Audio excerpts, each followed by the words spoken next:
last week of the Chanchi, tuần cuối cùng của cái thiền thất hè này. And I must say that I'm very happy with the Chanchi this year. Năm nay cái thiền thất nó rất là tốt.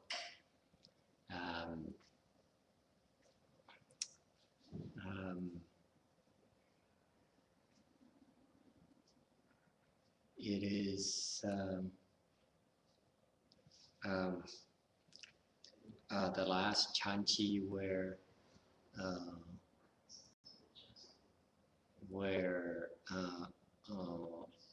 you know, we keep on evolving actually. Every Chanchi gets better and better. Thì ra cái chùa này mỗi cái thiền thất nó càng ngày nó càng tiến bộ thì we beginning to get the hang of it. Càng ngày càng hiểu thêm how to do the Chanchi. It takes a lot of practice. Càng nhiều năm, it takes many years. And the reason I say I'm happy with it is because there's so many of you who came for the first time, either for the Chanchi or for the lecture and so on, and you decided to hang in there. Thì có nhiều người quý vị họ có thể tới tham dự cái thiền thất một lần đầu tiên, hoặc là ngồi thiền, hoặc là ngồi nghe pháp, rồi tiếp tục tới nghe. And that's a very good thing. That means that the Chanchi has something to offer for you. This is what it's about. Có nghĩa là cái thiền thất nó có cái gì mà nó có lợi cho quý vị. Because Chan is a form of practice is very wonderful. Cái thiền thất nó rất là tuyệt vời, pháp môn rất là tuyệt vời. Because I hope that we are able to help influence the world and continue to spread this wonderful form of practice. Tôi hy vọng mình tiếp tục có cơ hội để mà mình chia sẻ cái pháp môn nó tuyệt vời như vậy cho cái thế giới này. Because I feel that I cannot think, I was talking to before the lecture, I cannot think of any form of practice that is so beneficial that you can do for yourself at your own home, in your own private space, in your own private time, in your own privacy, and yet even at work, where you get so much out in such a short time. Thì ông thầy nó nghĩ được cũng có cái pháp môn nào nó tuyệt vời như cái pháp môn thiền, vì quý vị có thể tu ở nhà hoặc là sở hoặc là bất cứ nơi nào mà quý vị có cái kết quả nó lớn lao và nó tuyệt vời như vậy. Okay. For example, ordinary people after a long day's work, đa số những người phàm phu sau một ngày làm việc mệt mỏi, what they need to do to recharge? Either they go to the gym or reach for a beer. Okay. Vì họ có thể họ phải tới tập thể thao hoặc là uống ly rượu. Okay. And Chan is another alternative for them. Mà cái thiền là một cái sự lựa chọn khác nữa. Okay. It accomplishes the same kind of effects. Nó có tạo những cái lợi ích nó giống như cái ly bia, just like a beer, just like a gym, and yet far more beneficial. Là không như vậy không còn lợi hơn nhiều nữa. Okay. So I hope that people pay attention to that, and the only way to get the message out is for you to do it yourself and see the benefits for yourself. Thank you very much. Và cái cách mà nói cho người ta biết là một cách là quý vị chính bản thân quý vị tự làm. Okay, you need to do it yourself, and then you see. It is a lot more. It's just as easy and both easy and hard. Nó vừa khó vừa dễ. Because it's easy because that's all it takes. Can you tell me what is Chan about for you so far? Thầy hỏi cái vị cái thiền đối với bây giờ là cái gì? Thì học cái thiền bao lâu? What is Chan to you? What do you need to do, Chan? Nothing. Nothing. Yes. That's too philosophical. It's too profound for me. Nó không cần làm gì hết. Nó cái này quá cao siêu. Come on, I need to do something. What do you need to do for Chan? Meditation, what do you need to do? All you have to do, you cross your legs. Chỉ xếp bằng cái chân thôi. As soon you cross your legs, you are doing chant. Isn't it amazing? Think about it. Đây là một cái pháp môn mà quý vị chỉ cần bắt đầu xếp bằng một cái là quý vị đang ngồi thiền. Dễ sợ không? Think about how powerful that statement is. Just bend your legs. You are doing chant. You are doing chant right there.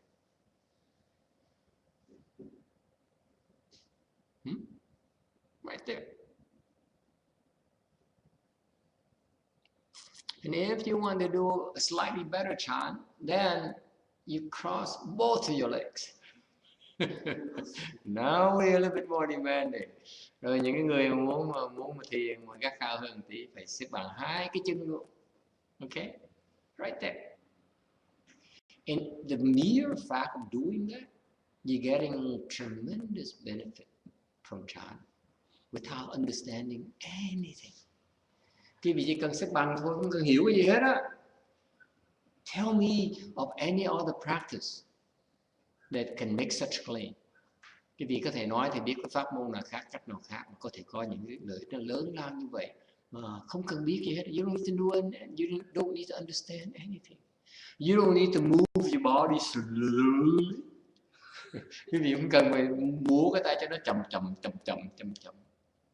You don't need to drive to the park, okay, and forget a partner and dance a tango. Quý vị không cần phải tới. This is what a lot of people in Asia do. They get up in the morning, they go to the park, or they go after work to the park in the evening, and they find a form of exercise is to learn to do the tango. You do that in Mexico too, Miss? Tango. Tango is meditation? Well, if you ever do tango at all, you sweat like a pig in no time at all. It's like the samba, the rumba, the cha-cha-cha, you name it, all those things. Within 5 minutes, you sweat like crazy, right? Yeah. See? Yes. With dancing, it's actually, it can be very meditative, but you have to learn like 10 years. It takes a while, and you need a great partner. Let's face it. Yeah, and then the problem is, especially when she's nice looking. Yeah, that thing. It's such a great motivator. Yeah. It takes 10 years to actually find like moments that you actually like be yourself, because for 10 years you're flirting around with it. Yeah, it takes a while before you get a hang of what the tango is about, the rumba is about, the kind of thing. Now you stop thinking about it. 10 years. It takes a while before you stop thinking about it. That's when you truly enjoy it. It's true. Yes or no? Miss Mexico. If you still think about it, it's not as enjoyable. Well, especially, I know about you, but that's what you find out when you do these ballroom dances and Latin dances and all those things. Because everyone's so focused on the technique, and then you depend on the music, the place, and the teacher, and in particular, the partner. The partner can make or break the session. Yeah. You have a great partner, it's fantastic. You love it, yeah? You enjoy it, okay? But you don't have a good partner, it's just upsetting. It's annoying. It is so annoying, so disappointing. I used to do the ballroom and those things. That's why I know. Yeah, I used to love it. I said I would want to learn that before I die. Anyway, anh cái vị cái dạng như nhảy đầm là cái vị phải cần có một cái người partner để mình nhảy đầm. Rồi học cách nhảy đầm đủ loại hết vừa phải kiếm một cái người bạn để mình nhảy với, phải đi học nhảy này nó phiền phức, nó đủ thứ cái phức tạp. Nhảy thời gian lâu thì lâu mình bắt đầu mình thích, mà tại sao nó khó lắm. Okay. Whereas remember this. Just think about it, you know. Or you learn about people do yoga. Người ta đi tập yoga. Okay, same thing. You have to go and twist your body in different shapes and learn to balance yourself. It's not an easy thing to do. Quý vị thấy không, tập yoga cũng vậy, bỏ thì giờ ra ngồi mà học cái cách những cái tư thế rồi giữ cái sự thăng bằng. Nó không có cái gì dễ. And yet meditation is the most simple form of practice. Just cross your legs and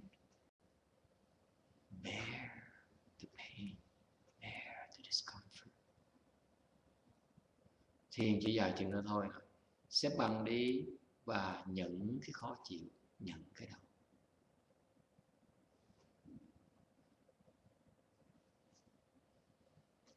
Okay? Questions or comments? Có ý kiến thắc mắc gì không?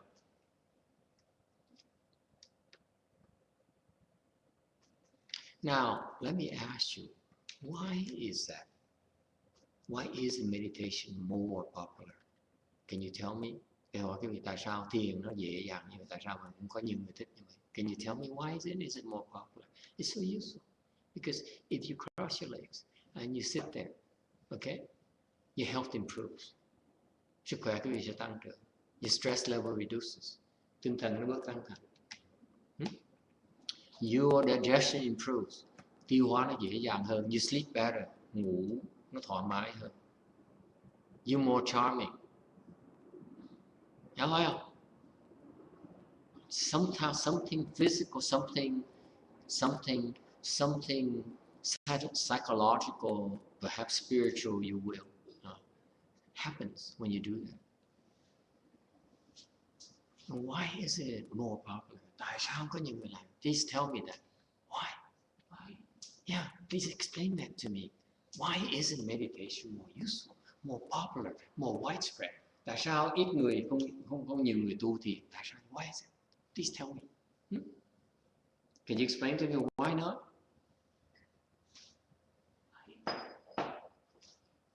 Hey, Anna is here. Tonight, Anna, we're desperate. We're glad to see you. Everyone left me. They all want to see TTP, and they said, you know, Master, you have to be on your own for one night. Can you handle it? So, okay.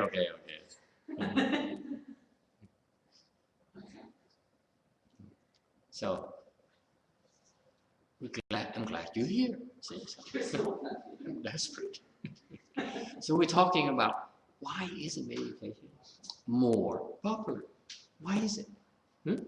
Please tell that to me.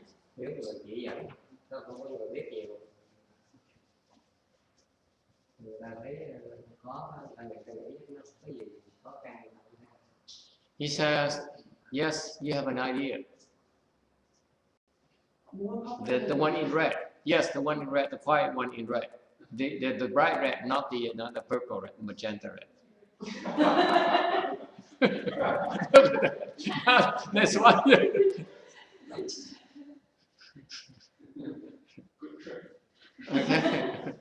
Okay.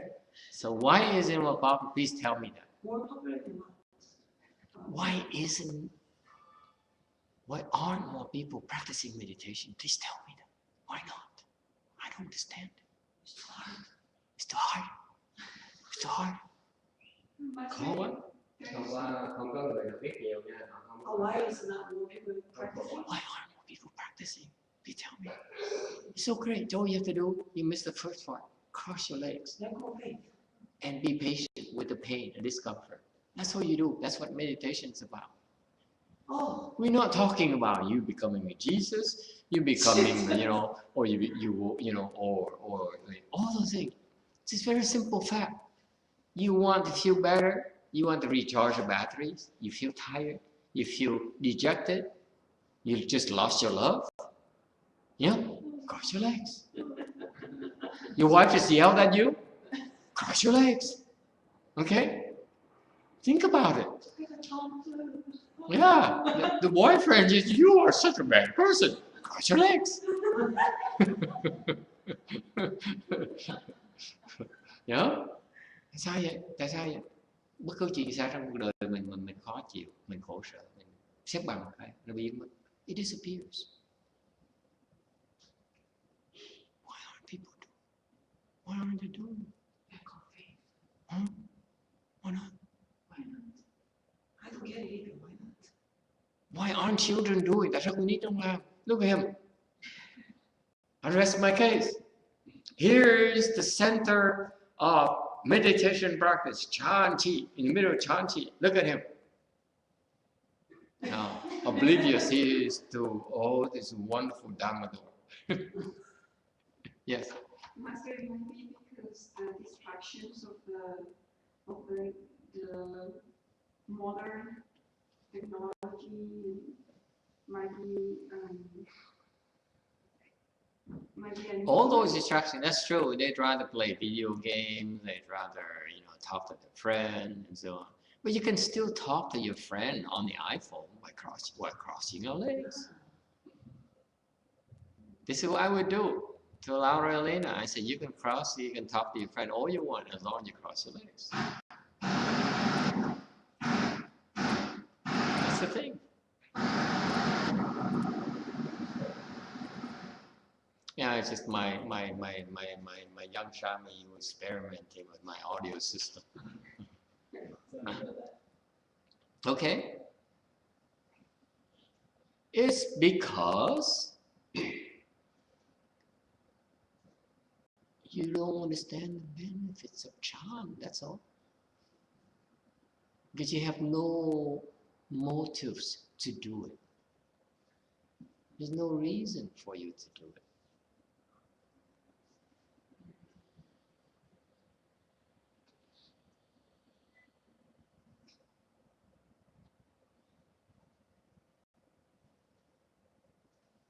You don't see any benefit behind it. No one tells you about the benefits. Because the people who teach meditation don't even understand that meditation is crossing your legs. You have to start first by crossing your legs. There she is. All right. We're happy to see you. We're desperate tonight. No one comes to my lecture anymore, at least for a few days. Okay? It's because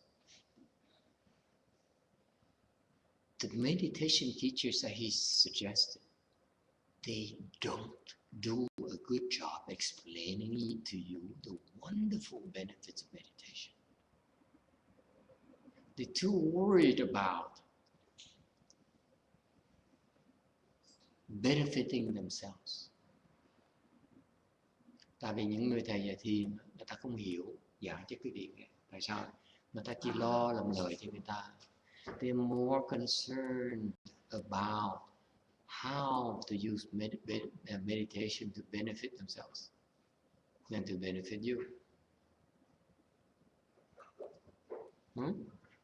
They need to keep up, they need to have more students, they need you to pay for the studio rental, and they need, all those things. There's a lot of pressure. I drive by the sign says meditation class everywhere I go, whether it's in Pasadena, whether it's in San Fernando Valley. There are meditation classes everywhere. You know that? Everywhere you go, everywhere. Am I correct? Even meditation, right? Mexican meditation. Đi khắp thấy cái lớp dạy thiền khắp tất cả mọi nơi, quý vị biết không? Cái thành phố nào cũng có một cái lớp dạy thiền. I imagine there is a meditation class in every single city, as far as I know. Wow, that's pushing too far. Okay? The meditation classes everywhere. And you drive out these meditation classes, mình đi ngang mấy cái lớp thiền đó. Okay? What is the same thing? They have rent to pay. Họ phải trả tiền mướn phòng. Okay? They have to pay themselves. Họ phải trả tiền cho họ. Okay? So if like a night like tonight when there's no more meditation students coming, what do? You worry. So that's why people say you can see they have lost. So that's got the most. Yeah, that's precisely. That's why they don't dare show you the hard way. If you teach, you make it too difficult for you, you drop out. Okay? And that's unfortunate because they don't understand yet. They have this idea they want to teach meditation, but the purpose of meditation, again, the way that the Buddhist meditation is about is in order to benefit each and every one of you, not to benefit me. Not at all. It's not about me, it's about you. Thành quý vị biết không? Cái thiền của cái Phật giáo mà nó khác với thiền chỗ khác ở chỗ là cái thiền Phật giáo mà để làm lời cho quý vị, không phải làm lời cho quý vị thầy. Okay? True Buddhist meditation is to benefit you, not to benefit me. Not to help me build a temple, help me get more students, not to get me more money, make me more famous. Cái thiền của thiền mà Phật giáo mình không phải để làm cho thầy được nhiều học trò hơn, nổi tiếng hơn, được nhiều tiền, cúng dường hơn, rồi thầy xây cái chùa lớn hơn. It has nothing to do with that.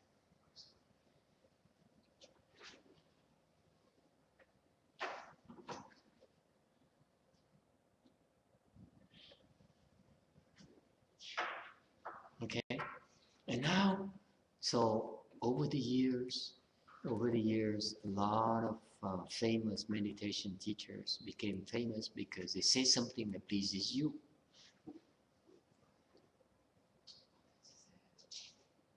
Okay, it sounds good.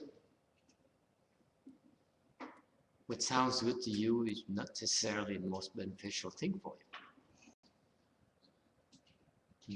Trong cái hiện đại, thời gian hiện đại thì những thầy dạy thiền toàn là thích nói những cái lời quý vị thích nghe. Okay. Whereas the meditation we've always learned traditionally is we tell you what you need to know in order to improve your meditation skills. Nên những cái lời giảng ở trong cái truyền thống về người thiền tông là nói cái vị để quý vị hiểu cái cách tu luyện để mà tiến bộ. Okay. Not to please you. The objective is not to please you. Mục tiêu không phải để mà nịnh bợ cái gì. Yes. It seems that there is always an easy way of trying to learn something, and personally when I fall into something very challenging and difficult, there's first a tendency of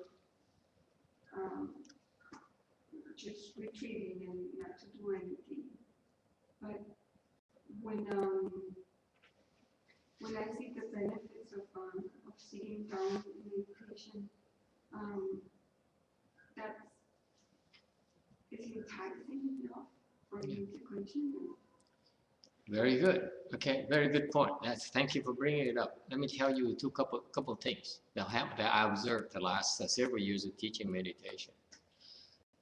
Number one, it's much easier to teach meditation when you have a real need for it. Thứ nhất, thầy quan sát mấy năm mà dạy thiền rồi, thầy nói dạy thiền nó không khó nếu có những cái điều kiện, nhưng mà chẳng hạn như quý vị có thấy cái nhu cầu.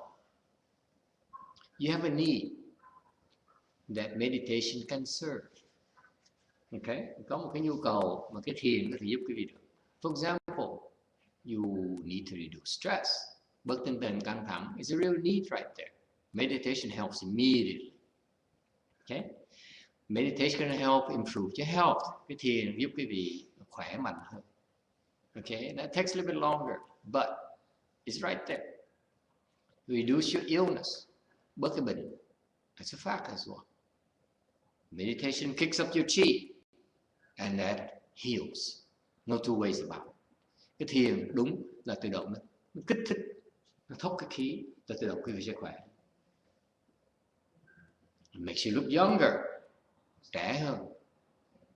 everyone tells me that our meditation students, they look younger and younger and younger. Even this guy here.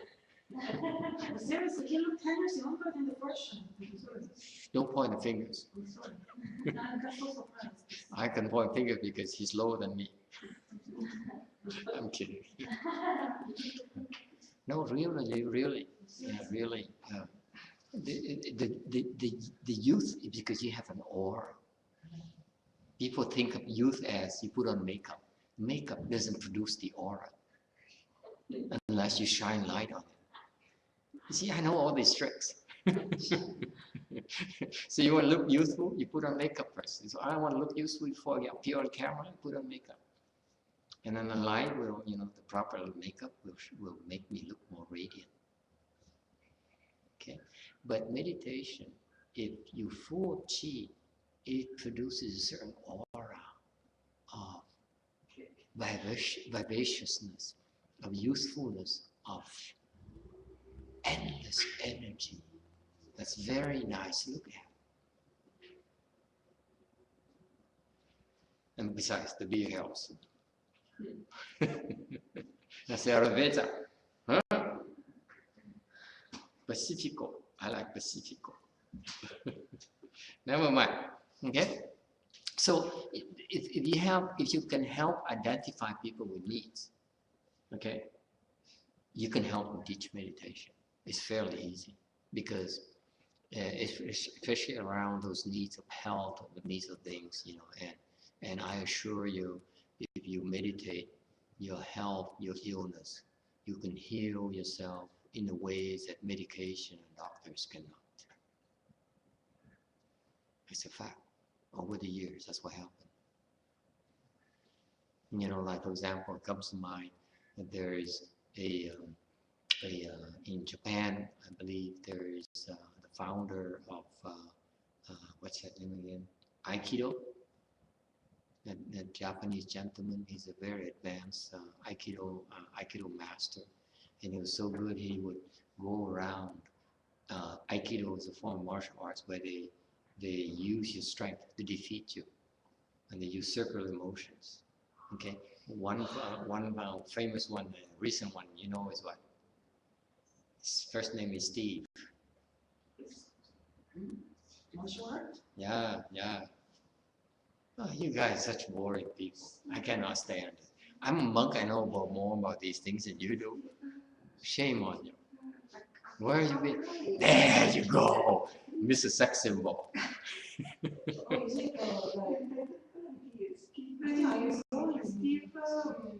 Yeah, Steven Seagull. Yeah, you go. See, now we're talking. He's tall, he's handsome, he has hair behind his head like a girl, and then he does Aikido.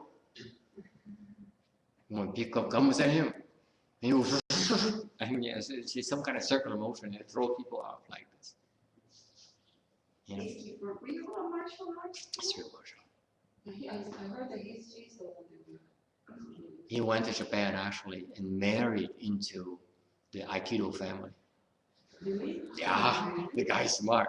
He was like a street fighter, like the French call a voyou, meaning what's a voyou in French? What's English for voyou?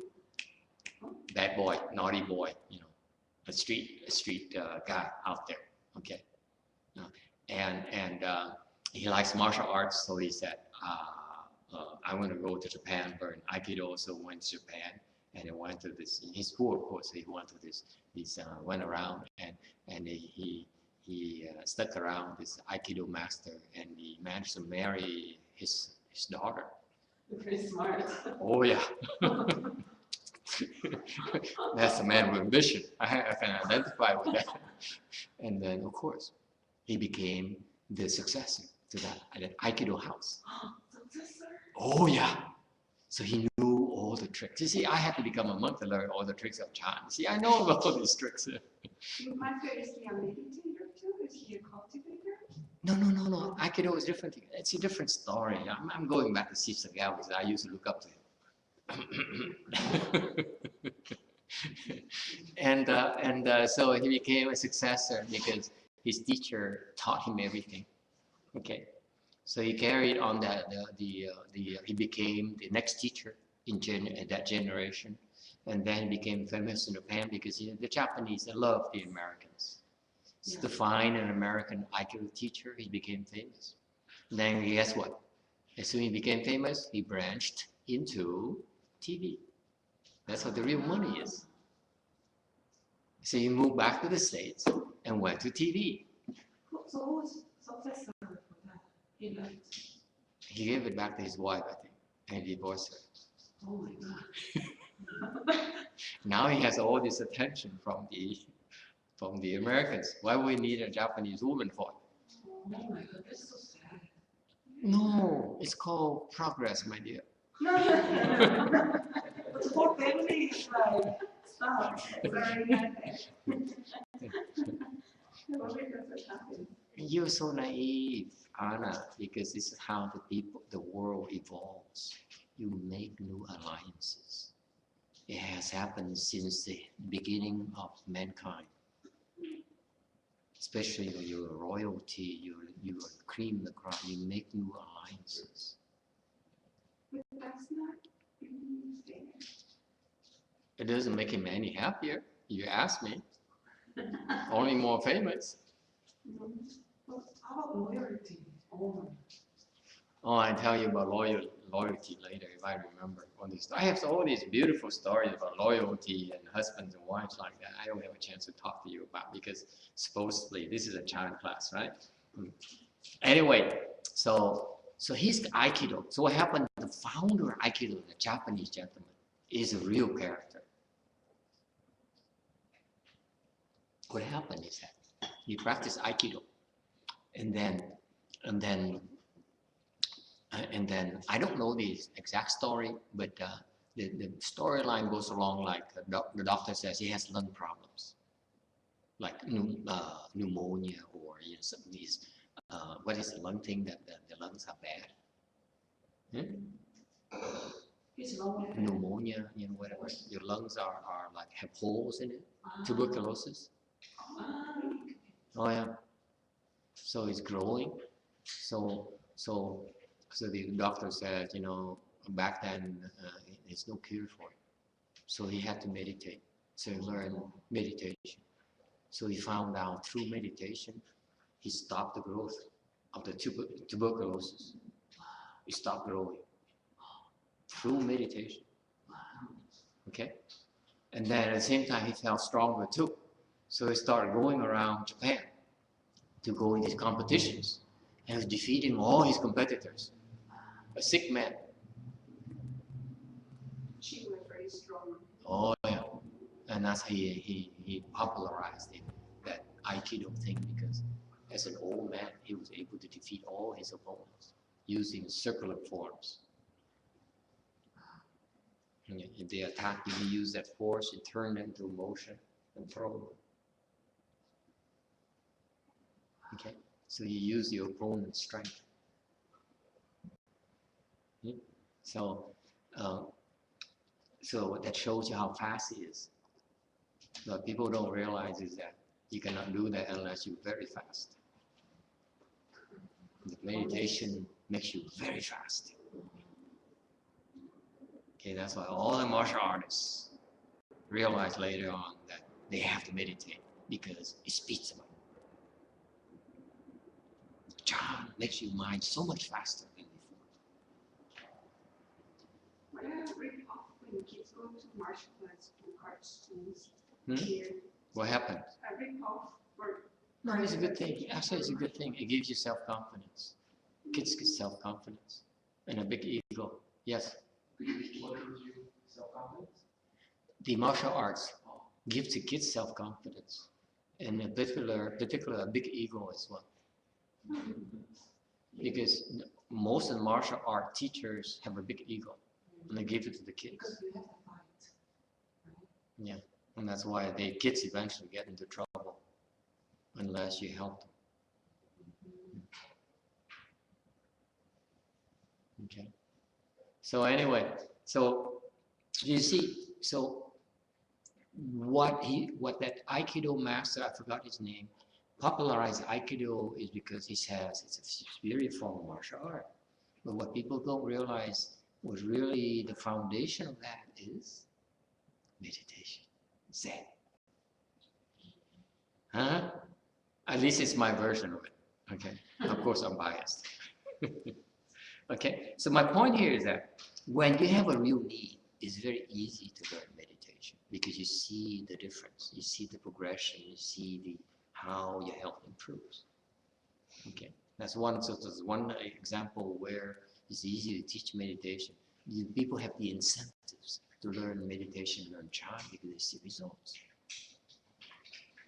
Okay.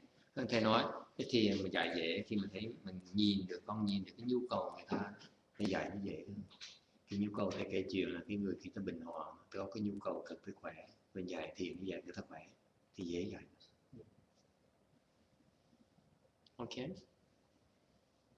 Need. If you can identify the needs, it's very easy to teach. And the other thing is that you need to tell people about the fantastic benefits of Chan if you really understand Chan. Okay, and you cannot really convince the people of the benefits unless you have nothing to do with it. I mean, it's not for your benefits; it's for people's benefit. It's very difficult for you to convince them you should meditate because you need to come to my class and pay me $25 a month. Right? You get it, Dave? I've been in a situation in which I feel people who come, not people, just people that I know that needs specialty family. But then I might not have the proper approach. Yeah, you have to identify the needs, Anna. They don't have any needs, then they think you're trying to spread Buddhism. They think you fool yourself. Okay? And until you talk to people and people say, oh, I'm so stressed out. So he said, have you tried yoga? Have you tried Qigong? Have you tried Tai Chi? You know, and those people tried it and they said, would you like something better? Okay? So that's, you grow bit by bit. There's no need to go to meditation right away. Your objective is to help them, not to convince them about Chan. Help them something that's suitable for them. For example, in that area, they have a Tai Chi class. Encourage them to go to Tai Chi class. There's nothing wrong with that. Encourage them to go to Hinayana meditation class because it's good for them and help them improve and get better and better. That's it. Yes? Okay? Because you have to be flexible. The objective is to help them find a way to help them. That's all. Okay? By the way, Tai Chi is not outside of Chan, by the way. It's not outside. Tai Chi is a step, it's stepping up to Chan. Tai Chi is actually based on Chan principles. I'll tell you a funny story. Tonight is nothing, no one here, so we can talk about stories, nothing profound tonight, okay? Unless you want to ask us something profound. I'm just gabbing.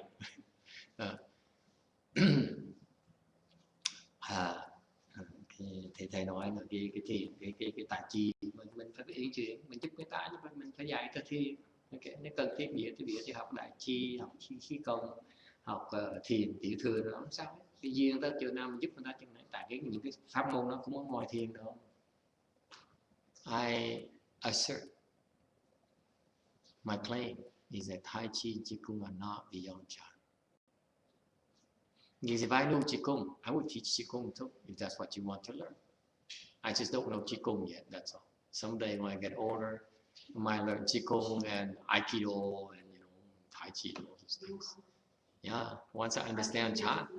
Yeah, and yoga and so on, Hey, Try listen. it.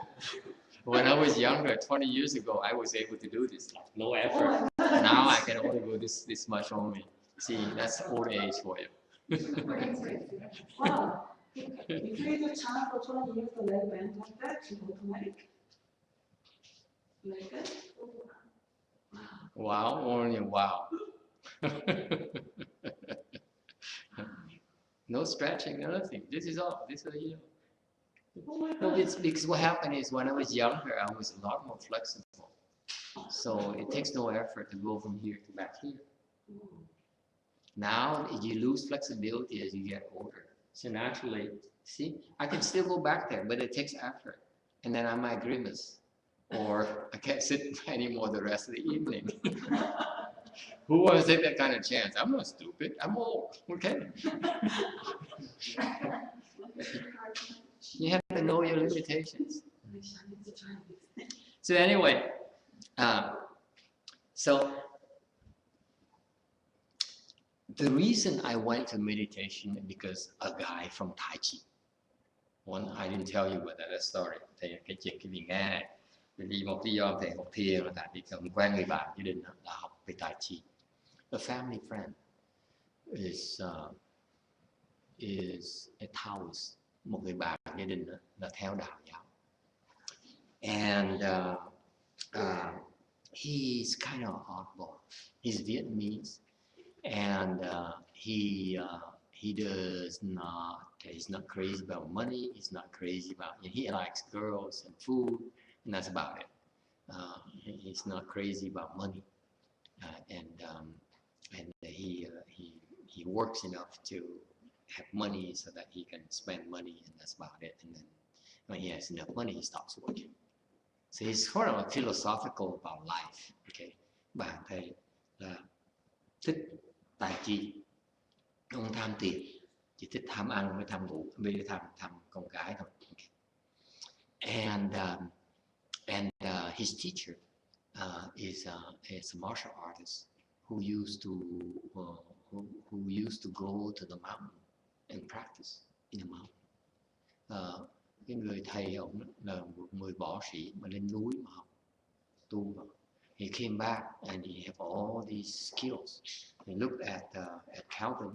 Thấy cái người bạn này, he saw, I want you to be my disciple. Not a job. He chose him to be his disciple. So he said, I will not let you get away. So he showed his skills and locked up Calvin's wrist. Said, you have to go with me. Said, you are mine. So that's what Calvin learned. Bắt đầu như vậy. And then he moved on. And the more he learned martial arts, he learned, he became what is in martial art world. In Santa Ana, he became one of the high-level martial artists. Từ học cái võ công cao. And the Vietnamese called cao thủ. Chinese word is gao shou. They know each other. So they have a network of these martial artists in Santa Ana, but they know each other. Let me give you an example for Shan. Shan, you go to these noodle houses. Okay? True noodle houses where they work the dough like Michael there. And they beat the dough. And then pull the dough. That's a form of martial arts, by the way.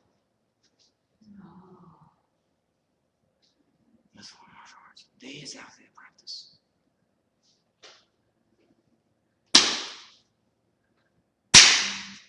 Okay? So, some of these noodle houses would actually pull their own noodles, fresh noodles, fantastic noodles. They are gaosho. They are advanced martial artists. And you go there, and they check themselves out. See, you guys didn't even know that, huh? You're so naive. This is why I go to these houses to hang out, because oh wow, so me. And so you find this guy in short shorts, okay, with a white T-shirt, thinner than heck, and look like an idiot, and he goes, and they gaosho. So people go to those houses and they check each other out, the skills out. Okay? So he's considered one of the Gaoshou in that area. They know each other.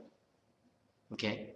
Why is he in Gaoshou? And he said, after martial arts, this martial arts is too slow. I mean, it's limited. He's right.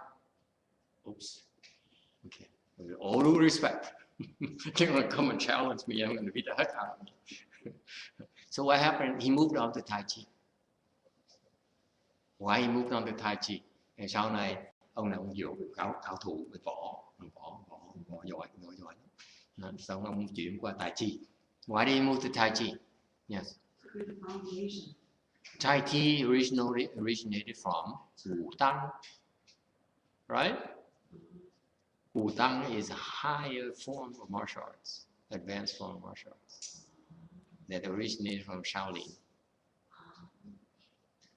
Yeah. So it's basically the basics for, I mean, the martial arts, you know, the real origin, many originated really from the Shaolin, and then Wu Tang is one of the branches, and then there are many branches, and so in terms of martial arts, the Wu Tang and the Shaolin that contain the deepest secrets, more profound secrets of martial arts.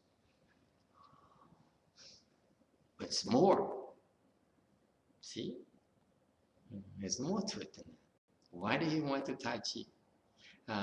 Cái võ đan với là Thi Lâm là võ cao nhất, cái trình độ cao nhất. You know, like the Shaolin, you see in videos from the PBS. It's not me. They have this old monk, okay, who practices a Shaolin, a Jin Gang, whatever, a thumb, whatever. Ông tu cái loại pháp môn kim cang, okay. He takes these broken glasses, takes his thumb like this and crushes them into dust. Bare fingers. They show up. He said, the body becomes basha, they crush stones. That's not basha, by the way. But that's a form of show off. Okay? We're talking about the breaking glasses. Okay? Smash a glass, pick up a glass, piece of glass, have sharp corners, take his thumb like this and crush it into powder, turn it into powder. You don't have that in Mexico, I know that. Okay? Yeah, cool. So these guys, I mean, they spend a lifetime practicing these things and they are able to do incredible feats, show off feats. The real Wu Tang, the real Shaolin, you cannot see them. I mean, you cannot see them. Okay? That's how they can kill you easier. Oh, because they don't show. That's right. Either they kill you or they don't. You don't know. so there must be a secret behind all this. Oh yeah, advanced secret training. So that's why Bruce Lee was. Yeah, Bruce is low form. And if I cannot offend this martial arts. To come here and beat the heck out of me. did you heard of Ip Man? Huh? Ip Man? Yeet Man? Oh yeah, he's a good one too. You know, She I didn't realize she's into kung fu girl. He introduced me to those things. Weird. You know about kung fu too? It's too young, you see? Yeah, there you go. So anyway, see the reason my friend went to Tai Chi is because the Tai Chi is a Wu Tang is a Taoist practice. And one of the Taoist immortal is Trang San Pheng. Okay, Trương Tam Phong. Ai nghe Trương Tam Phong? Anyone heard of Trang San Pheng? He's a very famous Taoist immortal. Chan San Pheng. Yeah. So what happened is that my friend says that Chang San Pheng will come and guide him in his Tai Chi practice. He teaches him what to do. Chan San Pheng is a very famous Taoist immortal. He chooses his own disciples. Yeah. He doesn't die for 10,000 years. So my friend would have practice Tai Chi in the back of his house, and then at night, Chan Sanfeng would come and teach him. Wow. Occasionally, and say, "No, you're doing it wrong, boy," and that kind of thing. No, it's cool. This world is just incredible. These people, they don't think they're crazy. They have their own circles. And so he used to these people they learn and they work these things skills to impress you. So he come to me and say, "I can read your mind," that kind of thing, or those things, and that used to impress me. Not anymore, Master? I get older, it's too late for me. And I'm supposed to be not into money and fame anymore, so I can't say I'm interested. So it's impressive. I was impressed by that. So a lot of Asians are impressed by that. Even Mexican ladies, some of them are impressed by that. And so I decided to go into meditation because I realized meditation would bring you to a higher level than Tai Chi. So actually, my friend in a way helped me, motivated me to say like one-upsmanship. When if you could impress me all those things, I will show you that I will be better than you. So that's why I started to practice Chan. Okay. Thì ông bạn với thầy là tại chi mà Trương Gia Phong tới dạy. Anh đã thầy mới nói ông này ông có những cái biểu diễn mấy cái thuật ông hỏi, ông đọc ý mình rồi ông biểu diễn võ rồi ông chỉ ông làm mình thu hồi tức thì nói tôi học thiền để tôi này đó tôi sẽ hơn đâu. So I said I learned meditation. One of the reasons I learned meditation is to be better than he, have higher skills than he does. So there was some motivation. So he knew that. He knew that. So over the years, he would check up on me. He said, "Oh boy, I have competition from a stupid monk." Oh yeah, he would come to the temple and say, "How are you?" And look at me. "Okay, goodbye." You're still an idiot, basically. So we come to Long Beach Monastery where I'm practicing with Hung Chan. We do Chan. We practice, tantras and all those things all day and all night. So we come up, he went there about 3 times, I think. Would say, can I see that monk there? I say, okay. So they call me out and talk me 5 minutes. I say, okay, goodbye. So he checked me out. He's keeping tab on the competition, you see. He wouldn't teach me anything. But because back then Long Beach Monastery was known to be the ground where we practice Chan, we practice, we're real cultivators, So that's why he's a little bit worried. So he'll come up and check on me. And for 2 years he went there and he saw me. And he said, "Yeah, keep at it. Actually, he looked at all of us in the monastery and said, "Okay, keep going, boys." That's his attitude. Okay? And then I went to Taiwan and learned precepts, and I learned nothing but and I came back and I stayed in my brother's house to practice Chan. Okay? And would come to see me about twice. He says, "What a loser. He has no temple. He has no teacher. Okay? No one to guide him."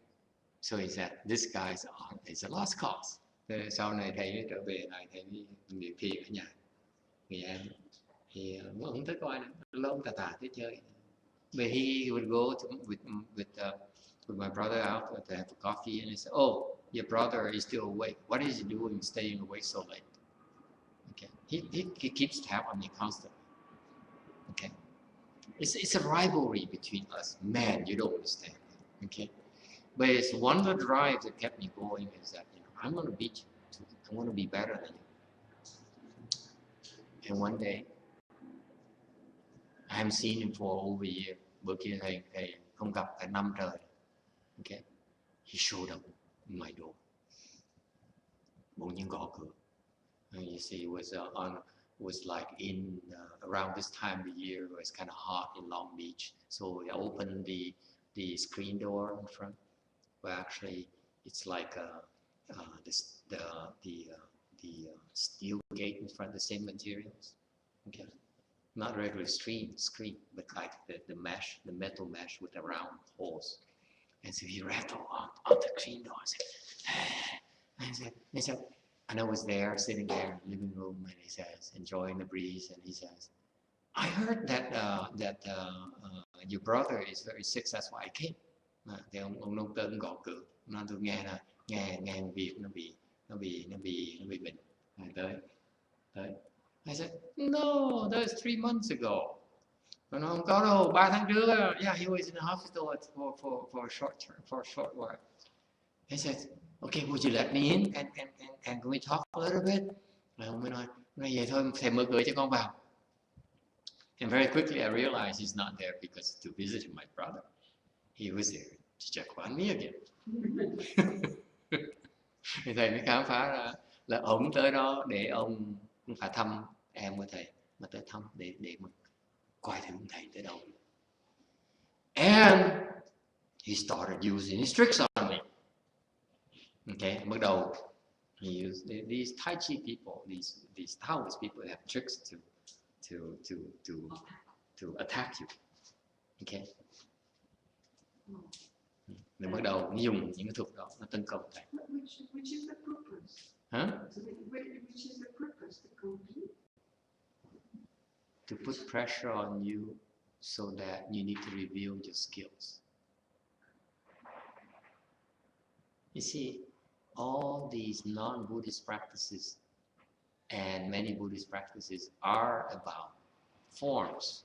You do things that are visible. So when you do those things, you force people to react to it.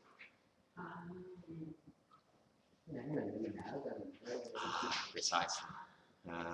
You see? That's the way of your teaching too. That it's kind of a challenge among us. Let me get to that. There's a charm principle behind this. I'm trying to teach you. It sounds like a casual story, but actually it's a very profound charm principle.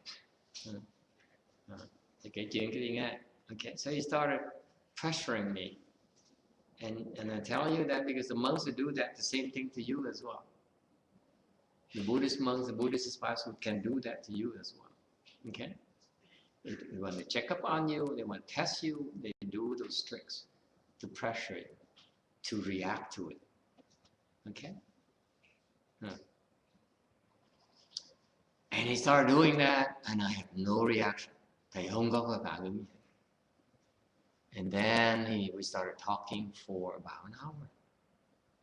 Nói chuyện. We just shoot the breeze. He asks and talk nonsense. He talks about, he came up with one excuse after another to check on me. Even at some point in time, he took his body.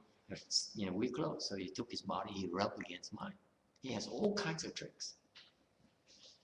Okay?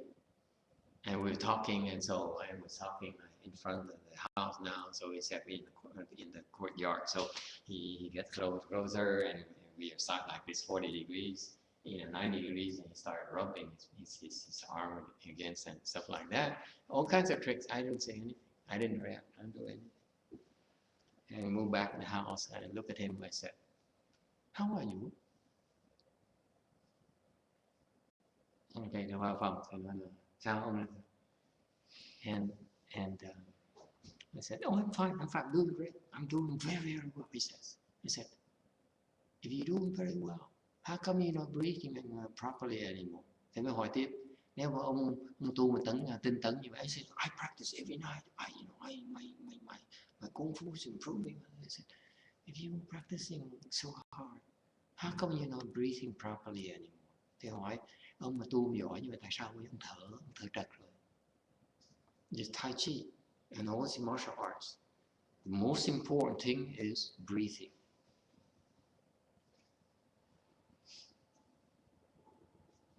The core of the practice is breathing. You can do anything to them, but you cannot disrupt the breathing.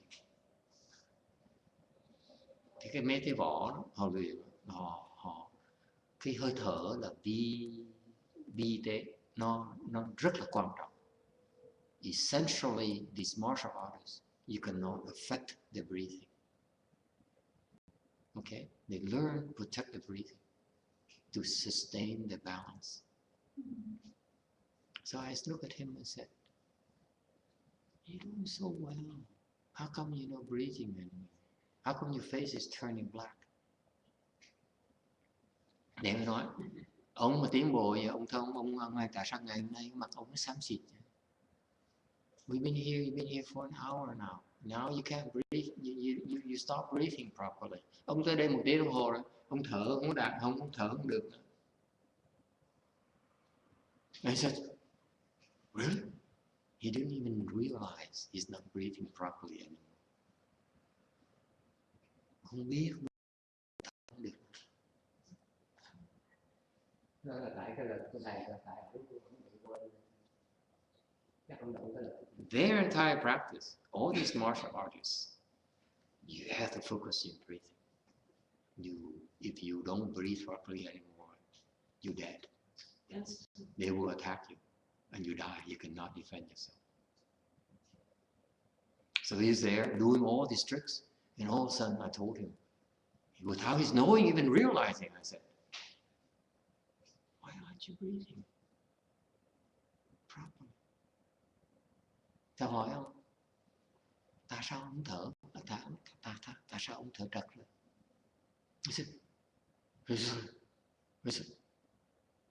So he thought, oh, it's probably temporary. And he sat 15 minutes and he ran away. Rồi ông ngồi, ông điều chỉnh lại. Điều chỉnh 15 phút, điều chỉnh, bỏ chạy. He never came back again, ever. Không dám trở lại. Never dare come back see me again. Except one time. One last time. Okay? So the point I'm trying to tell you is that these guys they base the practice on visible things. Okay? They have these concepts of, like the Tai Chi, you go through the motion, the speed, and you manipulate all this information. In contrast with Chan, what do? We empty our awareness. So as long as your practice is dependent on one concept, you're vulnerable, aren't you? Because if you depend on your breathing and someone affects your breathing, you're dead. Right? If you depend on your chi and someone blocks your chi and does not allow it to circulate, you're dead, aren't you? You cannot compete anymore. In Chan, we aware all those things in order to drop them. That's why the Chan is the most advanced form. We drop things. We don't attach to anything. We empty our attachments. Because that's why when he could not breathe anymore, he became frightened. He says, what is he doing to me? What can I do to counter this? So he tried and tried and tried, and he could not breathe. So he had to run away to save himself. I didn't have to chase him. I didn't do anything, by the way. Because doing anything would be to create offenses. Why would I want to create offense?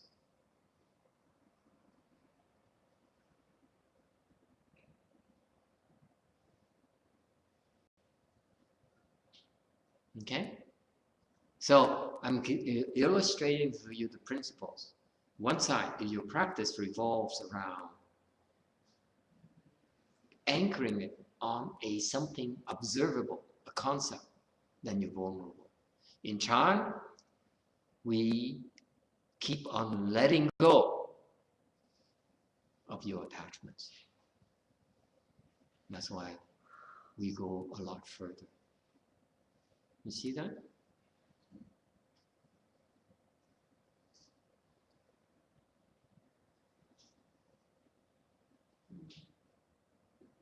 So what happened to him is that because all these years of practice, they always focus on the breathing.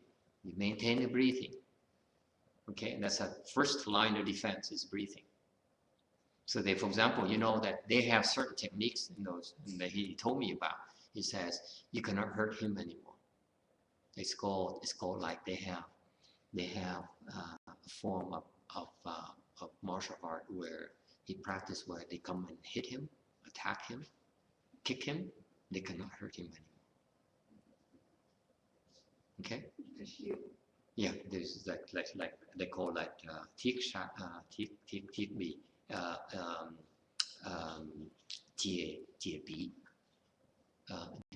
the steel skin. So they hit, but you cannot harm them.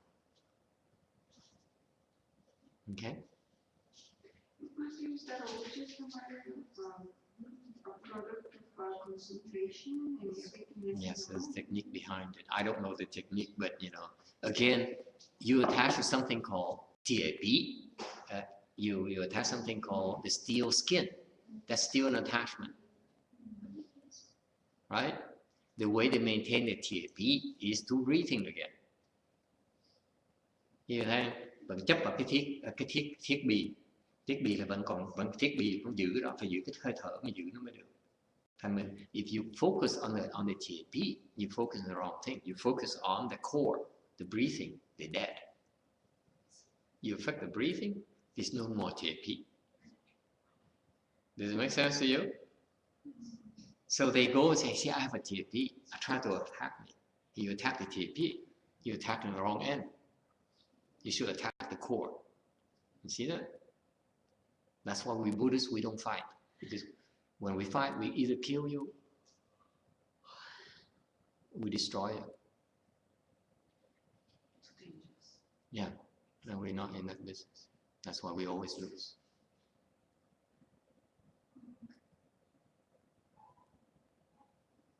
They're helpless. I mean, the guy is helpless. He could not breathe. There's no TAPs, no nothing.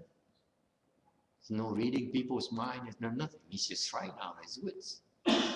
Why is it I can't breathe anymore?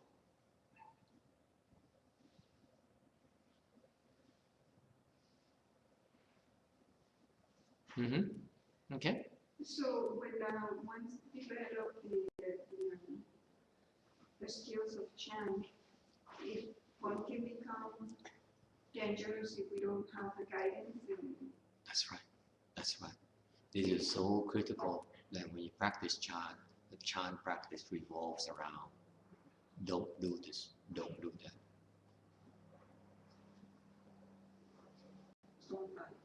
Don't take advantage of it. Don't make a profit for yourself. Don't seek fame. If you do those things, then you go very far. You at a certain point in time when you say, oh my God, it would be nice to have a nice temple, more money, that kind of thing, and you become greedy of those things, you attach to marks. Then you can't go, you can't progress. It's alongside of developing skills on meditation and chant meditation, there is a huge responsibility between us as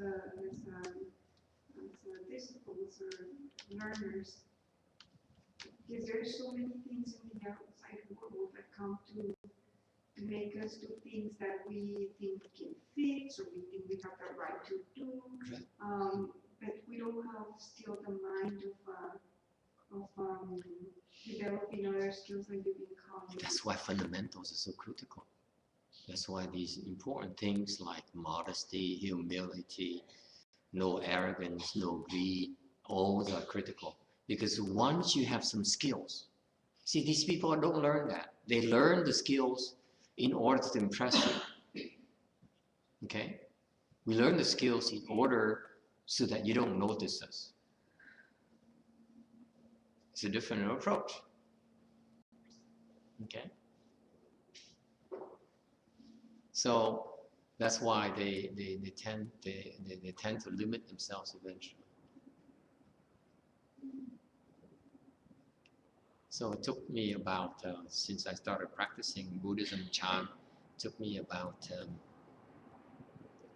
several years before I surpassed. That's how good he was. It's very good.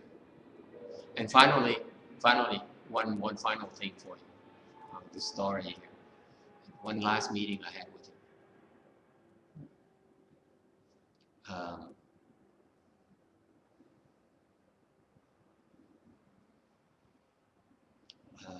He's in his 40s, and he has a heart defect.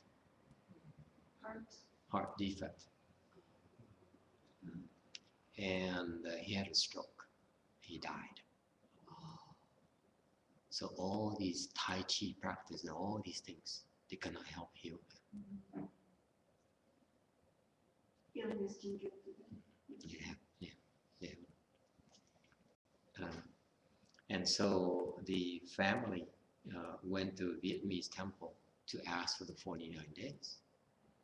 And the particular temple there, he used to go there himself and look at these monks. He goes to the Vietnamese temple, the Chinese temple, and look at the monks and said, "Yeah, keep at it, boys, keep at it." You know, it's so better anyways. And so he knew about these people, and so he never took them seriously. They would go, by the way, to Vietnamese temple to check out, to request a sutra called the Vasha Sutra. Because they tell each other the Vasha Sutra is a very advanced form of Buddhist practice. If you want to make progress in your practice in Tai Chi or Qigong, you need to understand the Vasha Sutra. Oh yeah, that's a secret there. So they would go to the Vietnamese temple and the Buddhist temples to request a Vasha Sutra. And they come back and they read it and they read it and they don't understand what it's talking about. They keep on reading it. And no one can explain it to them because they say, well, because these monks are idiots anyway, so how can I explain it to them? But you have the problem, they keep on reading it and they don't get it. Okay, so anyway, so I know he used to go to he highly regards our Vasha Sutra. And so one day he had a stroke and he died. His brother is very wealthy. His brother is worth $15 million. Another brother who was a medicine herbal doctor and all those things. The other guy, another one who is the Zhangmen, the head man of a martial art, a Chinese martial arts school. Okay, they are outstanding individuals. They're achievers, if you will. He has his own martial arts school. I mean, his martial art lineage from the Chinese. So, for example, they have, for them to pick the next Changmen, okay, the next head guy, they have to put that person through 3 years of special practice, and then learn all the secrets. And they pass on to only that person. And they teach us only low-level skills. So they preserve the secrets from generation to generation. Okay. Anyway, these guys are outstanding individuals. And so he died. He had a stroke. He died. All these years of practice, he couldn't tell. He couldn't tell. If you practice Chan, you would run into that awareness and say, "Oh my God, my heart has a problem. It's stopping my making progress." They don't even know that. In Chan, it's obvious. He practices, he's reaching it, and says, "Oh my God, this is it. I can't. I have a problem here." Okay. That tells you that their practice has some deficiencies. His practice has some deficiencies. Yes. How long usually take to know the problem? Depends on your level. For example, I give you an example. It took me several years before I had to go very far before I realized that the drugs that my ancestors, my father used to take opium, creates poison in my body. You. In my body. In his body, because it came from. Oh, your father? They pass the genes on to you. Really? People don't realize it. So the genes are there to kill you. So the genes are poison right there. It took me many years before I got rid of it. But not medically. There's no way for them. It's in their genes. Well, it was a form of ceremonial intake of opium, or it was just whatever it was. This is what the Asians don't understand. Once you have you do those things, chances are that you pass them on to the next generation. Same thing like if you hear that families with like cancer, history of certain diseases actually pass on by genes. Cancer. Yeah. Breast cancer, those things. It's my genes. By DNA. It's right there. And the meditation will zap those things. The more advanced you become, the more you take care of these things that goes back to generations. But you were able to identify that there was some. Yes. I know it was the opium thing. So my late father, for example, he was practicing Chan, and he had heart palpitations and pains in the heart. That tells you it's heart issues. But he didn't take care of it properly, so eventually he died because of that. The meditation points out the problem throughout your body, because what happens is you make progress. These illnesses are the ones that stop your progress. So they come and obstruct you. So that's why you can spot them right away. You find a way to fix it. That's all. If you go to the teacher and say, what do I do to fix this? Okay. Yeah, cool. Now we're talking moving to the more advanced form of Chan, okay? Yeah, so we go very, very far. You go from very simple things like it reduces your stress, improves your health, and so on. Actually, it goes deeper and deeper and deeper and deeper as you go along. So the point I'm trying to make is, this guy here, he has a heart defect. It's hereditary. And then he died because he had a stroke at the age of 40, after all these years of Tai Chi practice. Think about it. There's something wrong. Obviously wrong. If they aren't even aware of it. Okay? Meditation, you'll be aware of it. Okay? So anyway, he died. So the family went to this Vietnamese temple and do the 49 days. Like by tradition. So happened at the same time. I was in my Chan Chi at home. I was doing Chan Chi by myself. And so he came to me after he died, and he says, after he died, he says, what is this? What is this 49-day thing? What are you guys stupid monks are doing to me? In your dream? Can't answer.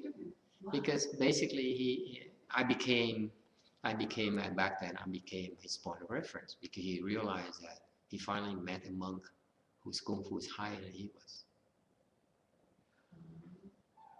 So when he had a problem, the final ultimate problem is that he died. And the other stupid monks, supposedly, stupid monks are trying to help him. He says, what are they doing to me? I mean, this is nonsense. It doesn't do anything for me. But why are you guys doing this? Because these stupid, the other monks cannot help him. His level is too high. It's like babies trying, like mosquitoes trying to move a mountain, move an elephant. How can you move an elephant when you're a mosquito? So he laughed and said, what are you Buddhists doing? Why are you making such a big deal with this? But it seems important. Okay, so he came and asked me. He says, what is this? what are you Buddhists doing? It's so silly. It's how arrogant he was. What is this nonsense? So I was in my Chanchi. So he's a very close family. I'm always grateful that he's the one who motivated me to practice Chan, because I realized Chan is the only way for me to beat him. Either I follow Tai Chi, I follow Wu Tang. He's 20 years ahead of me. How am I going to catch up with him? I have to find something more powerful. And Chan happened to be the more powerful one I could find. So I'm grateful. He is one of the the unsung heroes of my life, where actually in a backward way he motivated me to practice and not give up when I was in trouble. Because I haven't reached my goal yet of beating him. Okay, so I was always grateful to him for that. So when it came to me, and he asked, what is this stupid Buddhist thing you guys are doing? What's this nonsense? Okay. And I was in the midst of my Chanchi, and I said, listen, I don't have time for you. Get out of here. Okay. That's how compassionate I was. But I said, since you ask, I will help you. I will explain. I will help you. I will help you by showing you what this Pure Land Dharma law you call stupid can do for you. Okay? But I don't have time, so I will do it very quickly for you and just get out of here. Just leave me alone. Because back then, when I'm very strict, when I do Chanchi, I don't worry about anything else. Okay? I drop everything else, including my mother, my father, my friends, whoever, I don't care. Okay? Yeah. No, I am sorry, honey. Okay? You come to me and say, I'm sorry. You have to wait after I'm done. But he's the only exception. I said, okay, I will help you. So, and that's the nature of our relationship. It's funny how, and then he made it to the Pure Land. And he never thanked me. I use a special kind of deal that I try a different thing, because I had many times I didn't go to the regular process, I went through a different process to help him get to the Pure Land. And then, so typical of our relationship, it's always one-upsmanship. Because when he got to Pure Land, he was happy. He said, oh, I tricked him again into helping me. so he beat me again. Damn. So he has a final word. He beat me again. So I said, well, he doesn't know when when we get to the Pure Land, I will go to the higher rate and then he'll become my slave. But it's funny how the rivalry we always had, the unspoken rivalry, where I'm going to be better than you, and I'll outsmart you, and all those things. And sometimes something good comes out of it.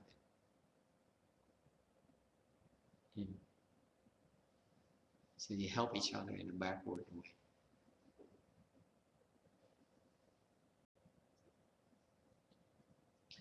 So the challenges and motivations too. You need to have a need. You have to see a need in front of you, then it's very easy to learn Chan. And if children, you want to teach children about Chan, you bribe them. You create a need for them. You see? You give them candies. You give them, you make it worthwhile for them to practice. But you need to instill it in them. You need to help them develop skills later when they go to college. Okay? And they get trained out from all these long nights. That's what you tell them. You remember? Remember? Cross your legs. You last longer. Your head is clearer. You recharge quicker. All those skills. You have to help them when they're young. And teach them that. The same thing. Same thing with adults. You after you learn Chan, you go back to your work, and before that meeting, cross your legs, 5-10 minutes. It clears your head. Before the sales presentation, cross your legs. You move your presentation is so much smoother, so much more personal. Chan is wonderful. I don't know why people aren't taking advantage of it. And the nice thing about our Chinese is now, you see, if I talk, then people don't believe me because they see a temple here. They see, this guy is up to my money. They want my money. They want me. They want more disciples. How can they tell? How can they trust me? Right? But Chan now becomes your responsibility. You help your friends. You sit with them. Talk to them. Okay? This is why the food is there for you to socialize and talk, the coffee and all those things. Sit down and talk. Okay? Ask them what they need. Encourage them. You sit with them. I'm too high. I'm too important. I don't sit with people. People will suspect, maybe become suspicious. What am I up to? If I really understand Chan, why would I spend time with you? I'm up to something, right? I'm trying to sell you, right? Yeah, but at the same time, we can approach you whenever. Absolutely. You don't approach me when you have a problem you cannot fix. That's a division of labors. Of course, you know enough the fundamentals for you to help people learn Chan.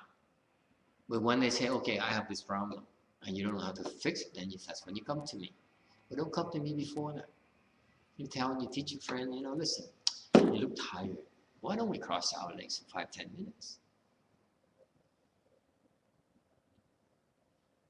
That's all. Let's cross our legs.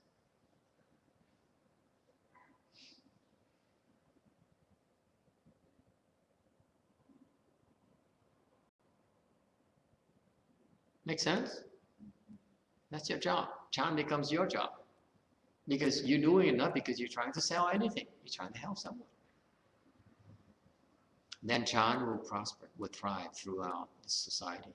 Because now it's upon you to share what's good about Chan with your friends and the people you care. Okay? We're not trying to convert them to Buddhists or Chan converts or whatever. It's a skill that helps them improve their lives. That's what it's about. That's the spirit about Chan, by the way.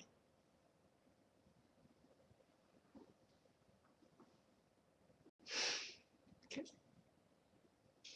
So is the Chan meditation the only one that asks for people to sit down in full lotus position?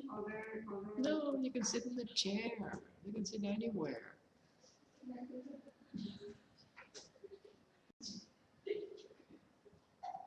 See? I dangle carrots. If your children, you want the carrot, you better cross your legs. That's a requirement. Okay? You don't remember Jasmine, the one of my ex-student who left me now. I know. It breaks my heart. You try so hard and then you teach him so much and say, okay, I'm tired of you. Goodbye. I don't like you anymore. You're so mean to me. So mean to me. Okay, so she would bring over her nephews, her nieces and nephews. And they come over and say, okay, cross your legs. And they cross their legs for an hour. Just like that.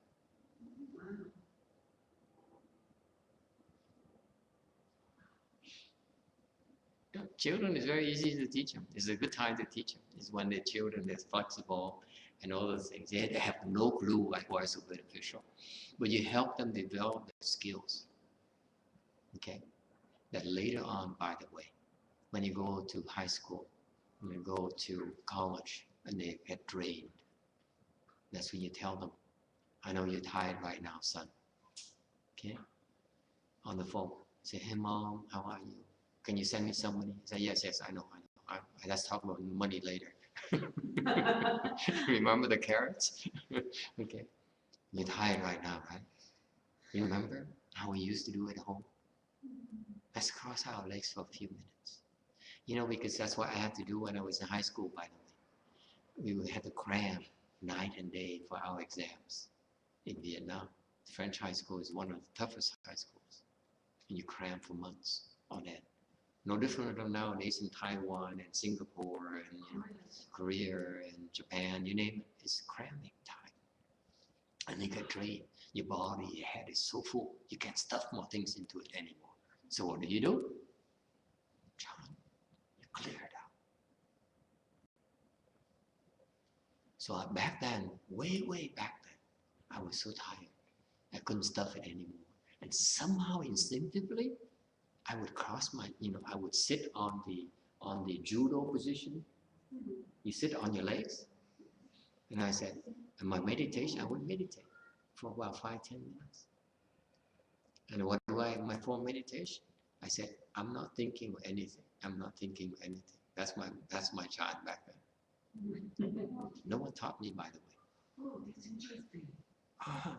So, because all these things, if you see the benefits of John, in the future, your instinct is in your genes, it's in your eighth consciousness. Somehow you're receptive to it. Wow.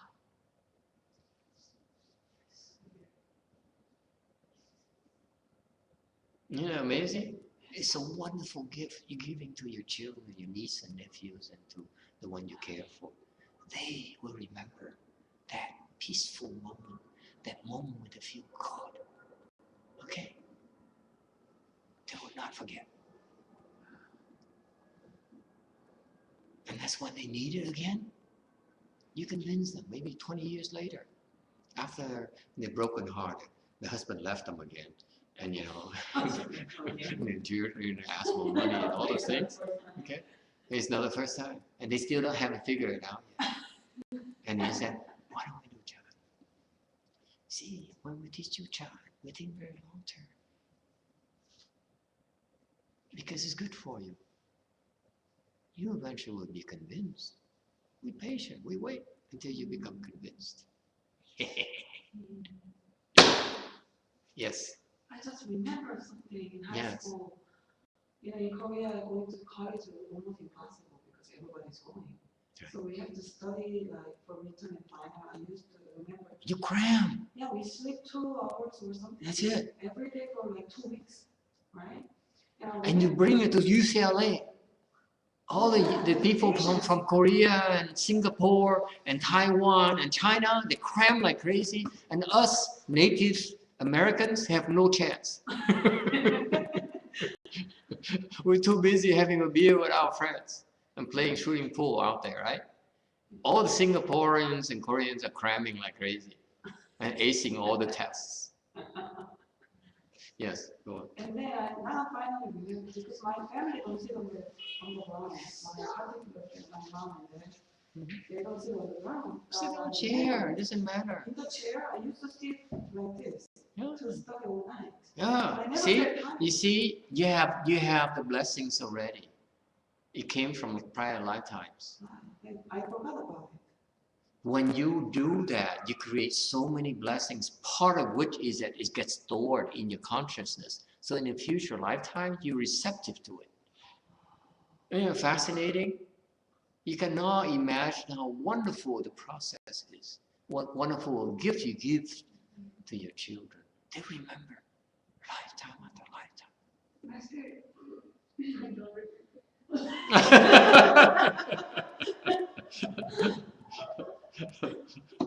Oh well, for the first generation, it's not bad. Yes, you do. I will help you remember one of these days. You don't remember yet. Yes. When it used to be a lot easier to tell Magdalena to sit down in full lotus last year. Mhm. And now I don't know if it's, I'm a little cautious because I don't wanna make her, I don't want to. The needs evolve. Last year is like different. This year is more like how to make you more attractive to boys. No? No, she doesn't want to go there. You have to look at people's needs as they evolve. You cannot say, yeah, it's good for you. It's too abstract.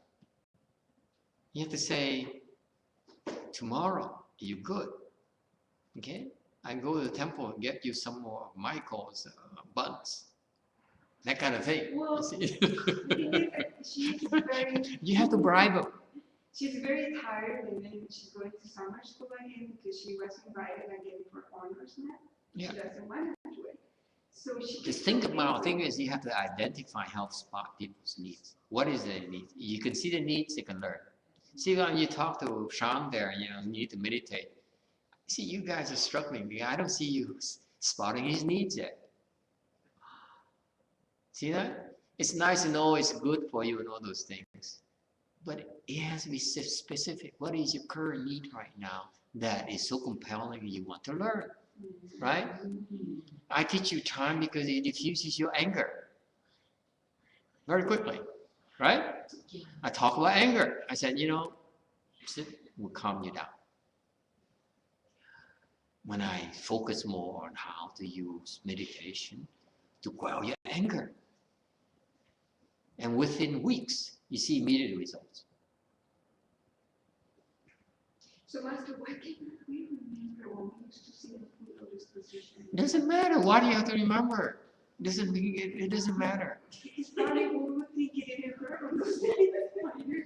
Because you also sat in meditation before. That's why you came seeking. You remember? You the one who came seeking. I don't speak Espanol. You the one who stepped in my temple. I want to learn meditation. Yeah. You remember that? I want to learn meditation. I said, oh yeah? I don't speak Espanol. Here's a book, read it. See? Why would you want to look for meditation? Of all the things, there's Tai Chi, there is Qigong, there is yoga, there are so many things. Why would you want meditation? Tell me that. I wanted meditation. See? And I, back then, at the age of 18, when I was drained out, I knew somehow I sat on my legs and meditated. No one taught me. Yeah, Exactly. somehow I sat on the chair. Yeah, somehow, right? Somehow, and then I felt there was. Miheko, why would you step into my temple when you were not feeling good? To have a place to cry. You see that? It's that draw from prior practice that you walk by, you walk to the temple, and you say, oh wow, the atmosphere, it looks familiar. It feels, this peace, this lack of contention, this kindness. You can't put your finger on it, but it's somehow familiar. See that?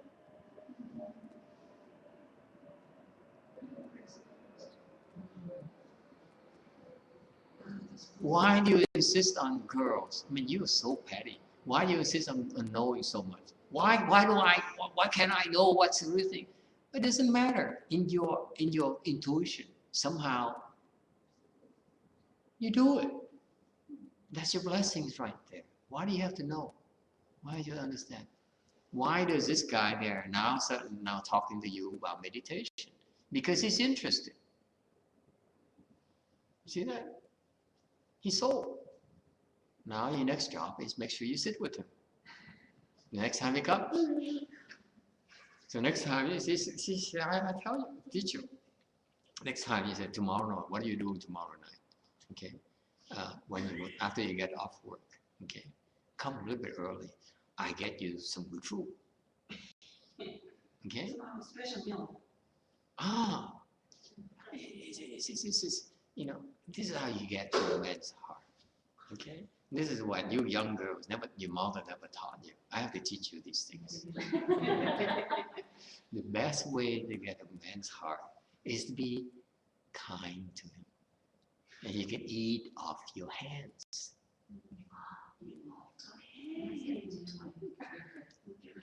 You have to show you're nice to him. Okay. See, look at his face now. Yeah, he said, yeah, be nice to me, girls. Oh my God. You guys are so self-centered. Your mother never taught you that, did you? Especially you new generation. She always like, serve me, right? I mean, you boys, serve me, like, I'm the princess, serve me, right?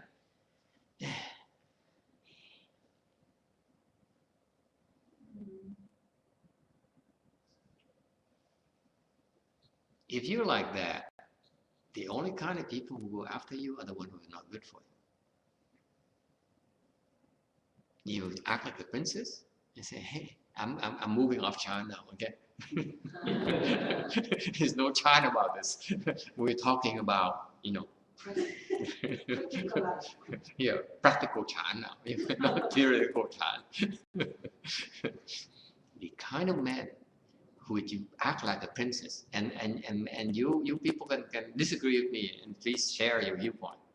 The kind of men who would kowtow to you as a princess are the one who are up to no good with you.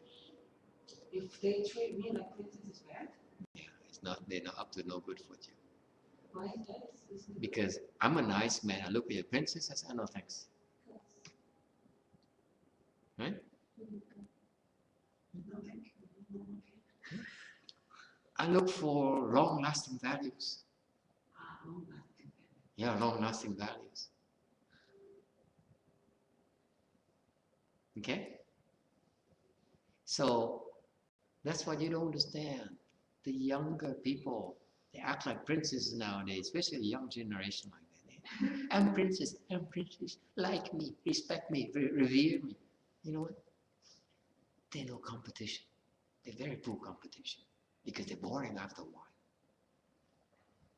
What touches a man's heart is kindness and sweetness. They remember that. Oh yeah. It melts us, melts our heart.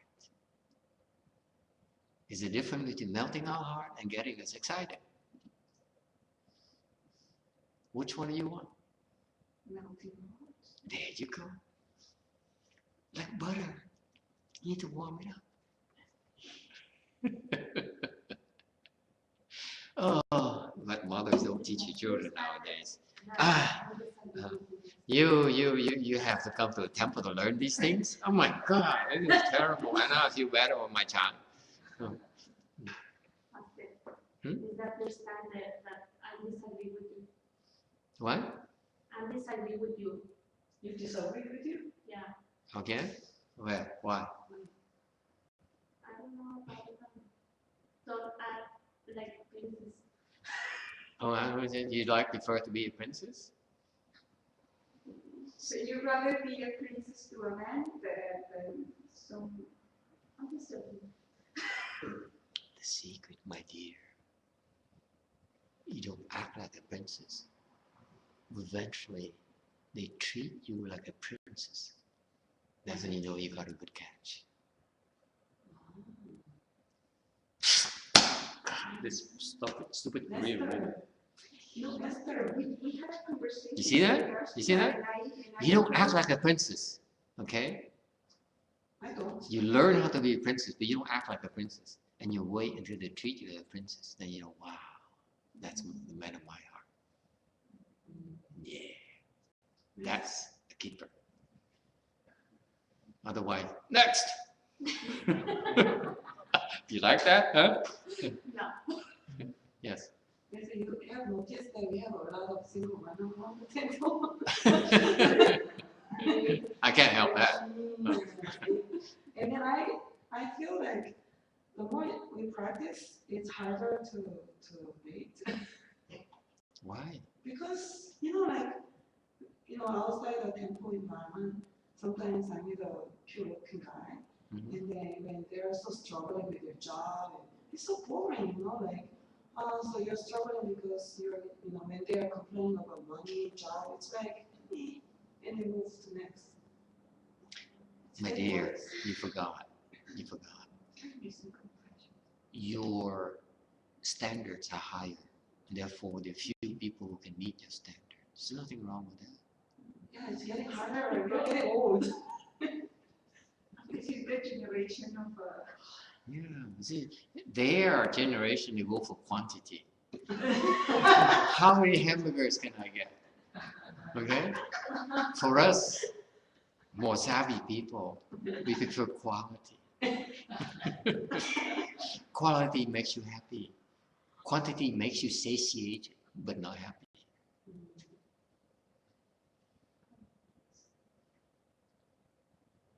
Why do you have to keep on looking? You look so hard. You got the wrong approach. Okay? You refine yourself, become a better person. People will notice you. They'll come to you. You don't have to come to them. I don't know. Are you kidding me? Huh? If you want people to pay attention, you come to you, then you have the wrong approach.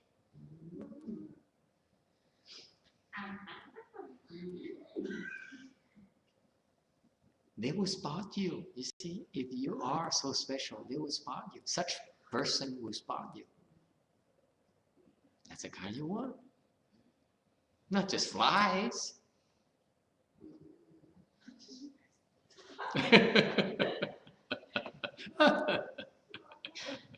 Buddhistmingle.com. You need to develop a website, Buddhistmingle.com. Yeah, Buddhist match. Buddhist match.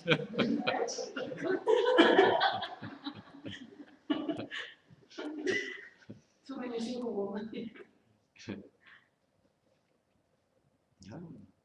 Okay, any other question? I know you can't help.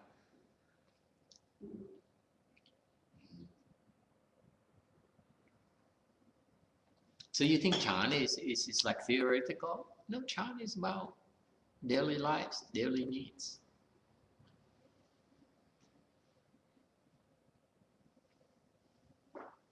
Okay. It has a way of being able to address your current most immediate needs when you practice Chan. That's why I find Chan so fascinating. It is so profound. It is so pervasive that Chan gives you the insight and the wisdom to solve your most pressing and immediate needs, as well as long-term needs. That's why I again conclude tonight by saying, I still don't get why the people are not practicing Chan. I don't get it.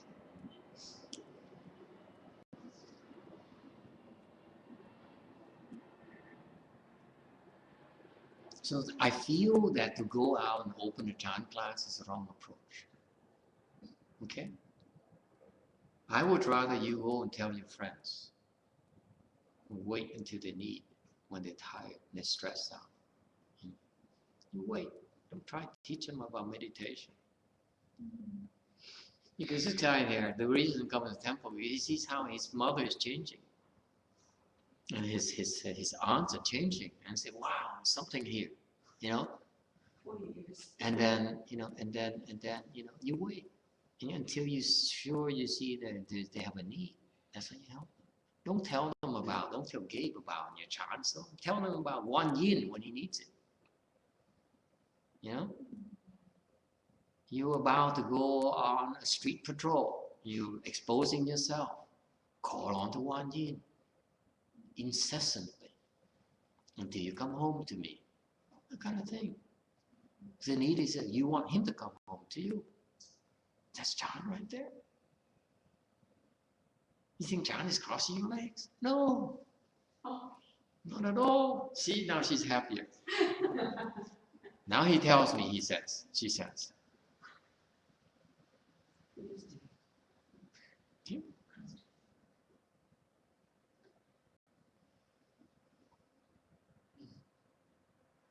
Questions? So if you guys understand Chan and you tell your friends and so on, that's how Chan develops. Not me. I don't have time. If you make me talk to people like you all the time, I get bored. You guys are too low. I look at you and say, oh my God, how much longer? We have to keep on doing this. It's been several years now.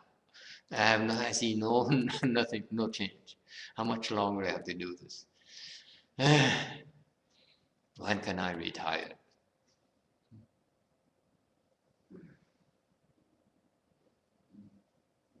Okay?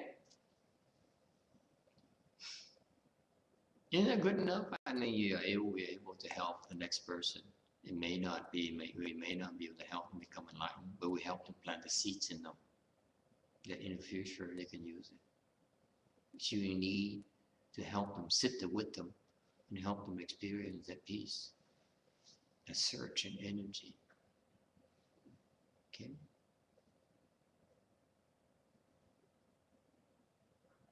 And then they remember. Because after you try everything else in life, when you run to a wall, turn back to Chan, turn to Chan. You can always turn to Chan for final refuge. Okay? That's a nice gift. That's what's meant to do, by the way. It's meant to be. If you do that, then I feel my Chan is worth it. All these years are worth it. Yes, there will be days where people will come and we train them to become enlightened, all those things. But for the rest of the world, okay, you share your own personal experience. Share with them. Okay? Don't try to teach them. Don't try to convert them. Wait until you see the true needs. Then tell them to do it. Okay? Questions? Yes? Something very silly, but it would work to sit down in a park and meditate and just put a thing saying, sit down and meditate. You know, I remember my late father. He learned meditation from Thich Nhat Hanh, that Vietnamese monk, very famous. His meditation is, you breathe and you smile. You breathe and you smile. Seriously? Yeah. Really? World famous. Really? Was he a good? Ask Sean. He should know about Thich Nhat Hanh. No, he doesn't. All the Vietnamese. You learn meditation, you hear Thich Nhat Hanh.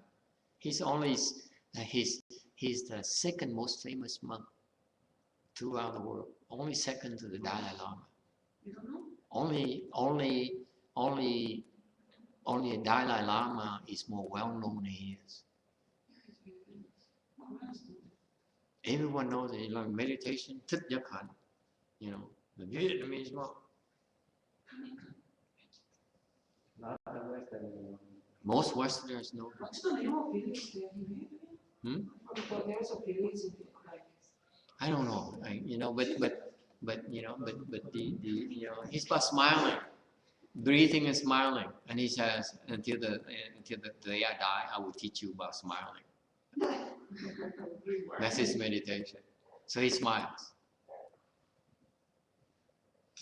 It's because I see a place in Antonio is full of people who wants to meditate, and everybody charge, they you said reading your past and something. Yeah, the Chopak Dipra, he has a meditation center in La Jolla, San Diego. Deepak Chopra? Yeah, Oh, really? $250 a month. Yeah, I'm thinking Deepak of doing Chopra. that too. He's not monk. No, he's not. He's a He's guru. guru. Don't know from who. Something like that, you know, and you pay per session as well. He has plenty of doctors and lawyers and all those elite members. See, Master, that's why when we speak about why nobody practices Chan meditation or why nobody does that, it is not such an exposed meditation practice. It works. All you have to do is breathe and smile. It really works. It calms you down, makes you feel better.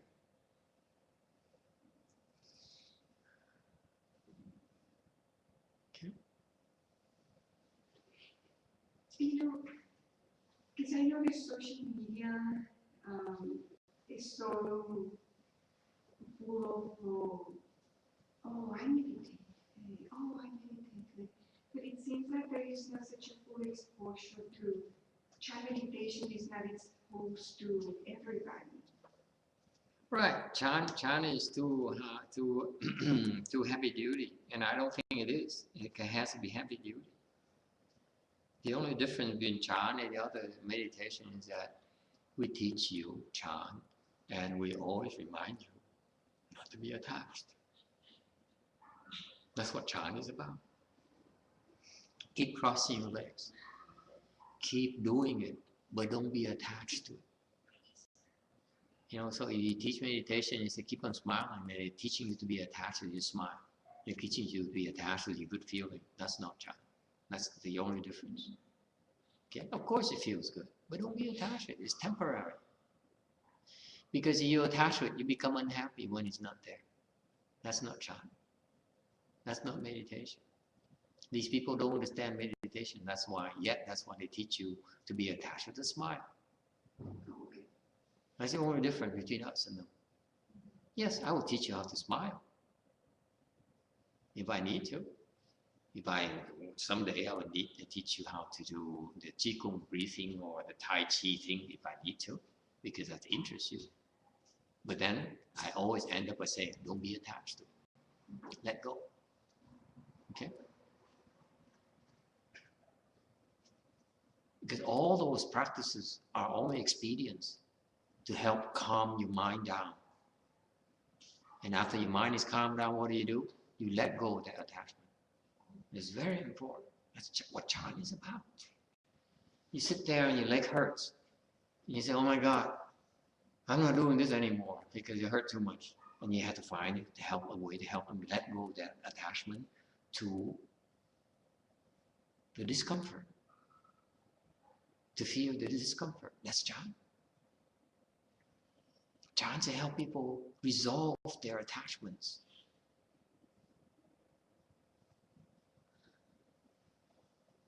That's the difference between our Chan and the rest of the other meditation. It's just very profound. We teach anything you like.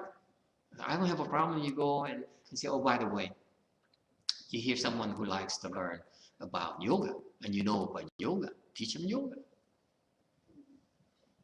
And end up by saying, don't be attached.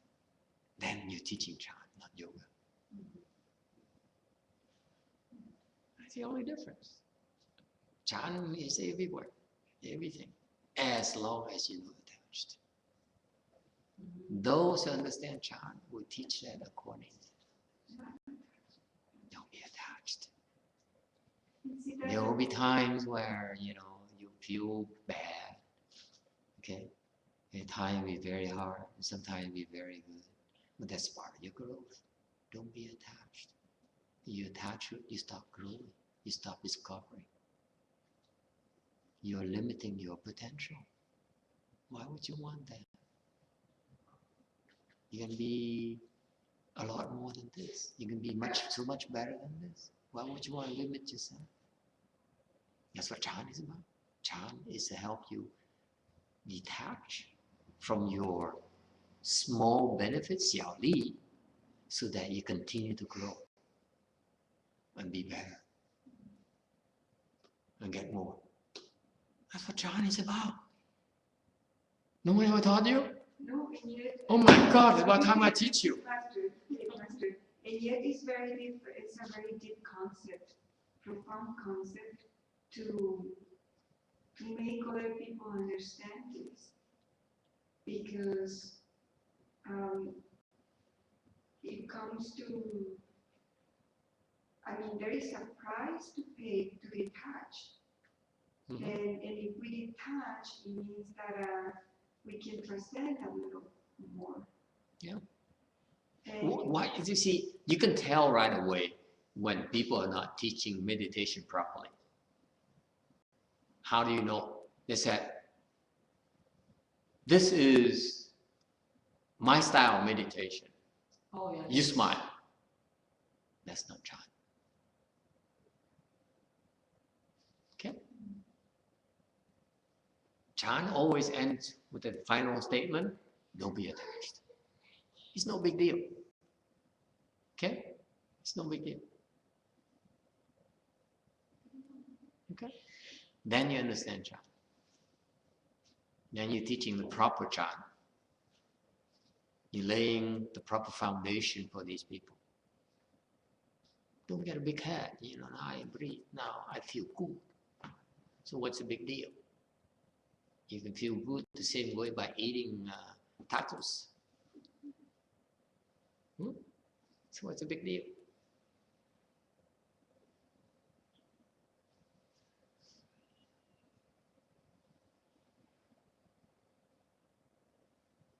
Meditation, Chan, is that you feel good whether you're smiling or you're not smiling. You still feel good. Ultimately, that's what Chan will bring you to. People love you, you still feel good. People hate you, you still feel good.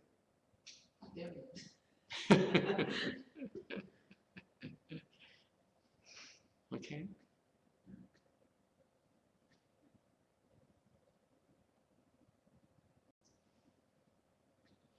That's what the training is about. Eventually you see that. In the same foundation, don't be attached.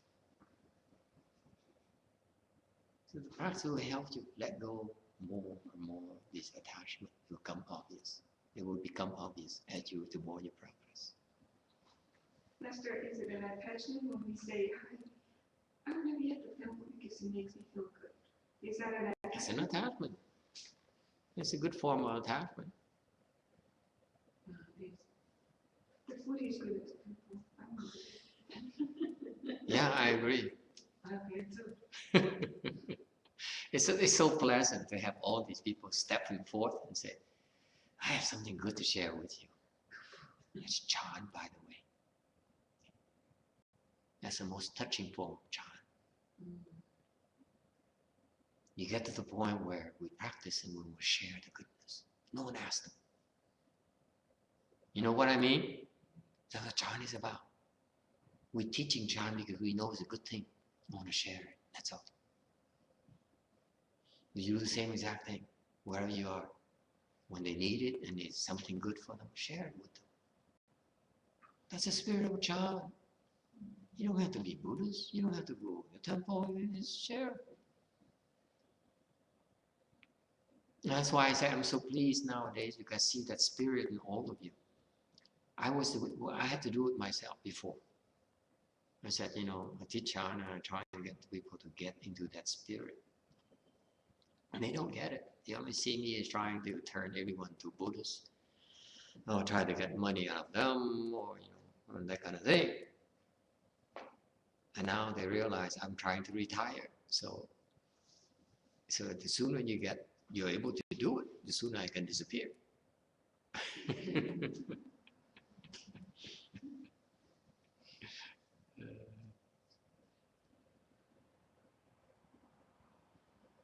And I see a new crop of people here growing up, and they have a spirit of servitude, of service.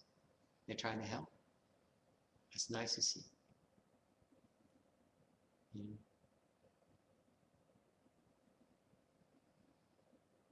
that they're not trying to get a temple for themselves. To me, it's ugly. I used to grow up like that. I want a big temple. I want to have a lot of followers. I want to do something in my life. It's called greed. It's called vanity. That's not John. Vanity means You're vain. You think you're special. You want people to think you're special.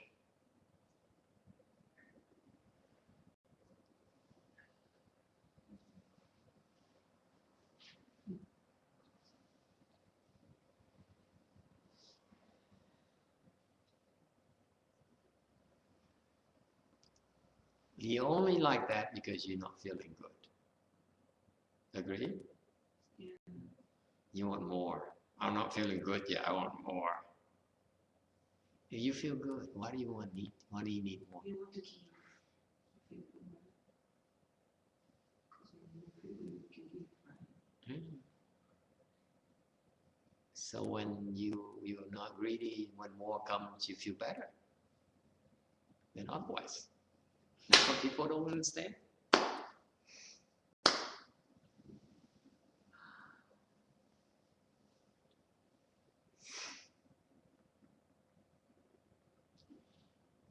It's more enjoyable when you don't seek.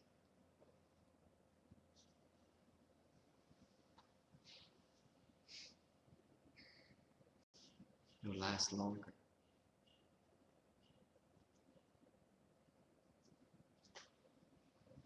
And everyone feels better.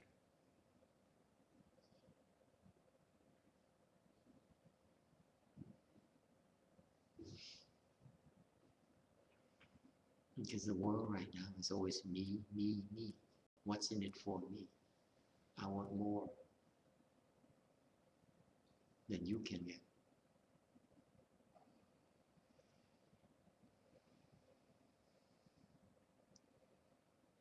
And that's not necessary.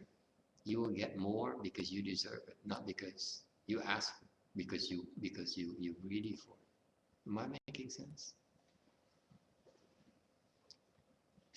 No need to scheme for it. Society is not stupid. If you're good, they will come to you. Why do you have to be greedy for it? Right? Concentrate on improving yourself, becoming a better person.